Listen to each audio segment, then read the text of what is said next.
warahmatullahi wabarakatuh. Bismillahirrahmanirrahim. Alhamdulillahirabbil alamin. Assalatu wassalamu ala asrofil anbiya'i wal mursalin Sayyidina Muhammadin wa ala alihi wa sahbihi ajma'in. Amma ba'du. Pemirsa sekalian yang dirahmati Allah, pertama-tama marilah kita panjatkan puja kepada Allah yang Maha Kuasa. Puji kepada Allah yang Maha Suci.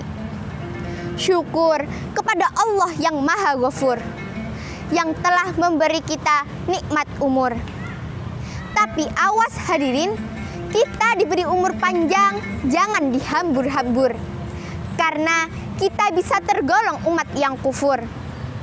Yuk kita lebih baik bersyukur dengan bersolawat kepada Nabi yang berbudi luhur, juga kepada sahabat-sahabatnya yang jujur, sehingga menjadikan umat Islam umat yang masyhur dan makmur.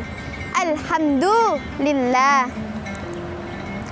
Kedua kalinya sholawat dan salam semoga tetap tercurah limpahkan pada junjungan kita, Nabi pencerah zaman, pembawa kebenaran, Nabi Muhammad SAW. Hadirin yang disayangi Allah, perkenankanlah pada kesempatan kali ini saya akan menyampaikan pidato dengan judul Generasi Qur'ani untuk Kejayaan Indonesia. Negara Indonesia adalah negara yang berkembang. Sudah pasti Indonesia memerlukan penerus bangsa yang didasari dengan iman dan takwa.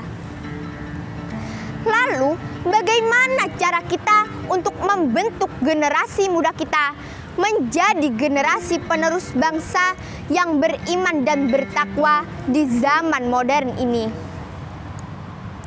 Salah satu caranya adalah dengan membentuk generasi muda kita menjadi generasi Qur'ani.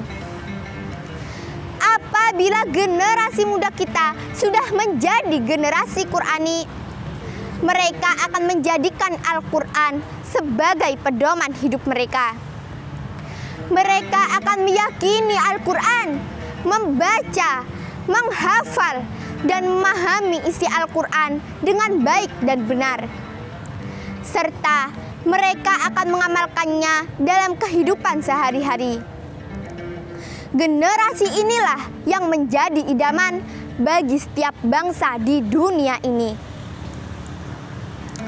Hadirin yang disayangi Allah, selain itu masih ada cara yang lain untuk membentuk generasi muda kita menjadi generasi Qur'ani, yaitu dengan memperbaiki akhlaknya. Apabila pemuda-pemuda Indonesia berakhlakul karimah, sudah dapat dipastikan bahwa Indonesia akan menjadi negara yang maju, jaya, dan sejahtera.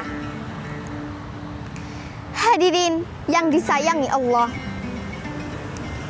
yang menjadi pertanyaan sekarang adalah bagaimana cara kita untuk membangun akhlak para pemuda-pemuda Indonesia? Cara yang tepat adalah dengan membekali mereka dengan ilmu-ilmu agama. Sejak kecil, biasakanlah mereka mengenal agamanya. Ajari mereka sholat, sopan santun, dan alangkah baiknya mereka kita sekolahkan di sekolah-sekolah agama ataupun pondok pesantren. Insya Allah dengan bekal agama yang kuat, pemuda Indonesia akan menjadi generasi Qur'ani yang siap membangun bangsa Indonesia menjadi bangsa yang kuat dan disegani oleh bangsa-bangsa yang lain. Hadirin yang disayangi oleh Allah, sesuai dengan hadis Nabi yang berbunyi, innama bu'istu liutammima makarimal akhlak, yang artinya sesungguhnya aku diutus ke dunia ini hanyalah untuk menyempurnakan akhlak. Dari hadis di atas sangatlah jelas bahwa akhlak merupakan pondasi dasar untuk membangun jiwa generasi muda. Ingat, masa depan agama, masa depan bangsa, bahkan masa depan umat pun berada di tangan para pemuda. Jangan sampai kita bertanya, apa yang sudah diberikan bangsa dan agama kepada kita? Tapi bertanyalah, apa yang sudah kuberikan untuk bangsa dan agama kita?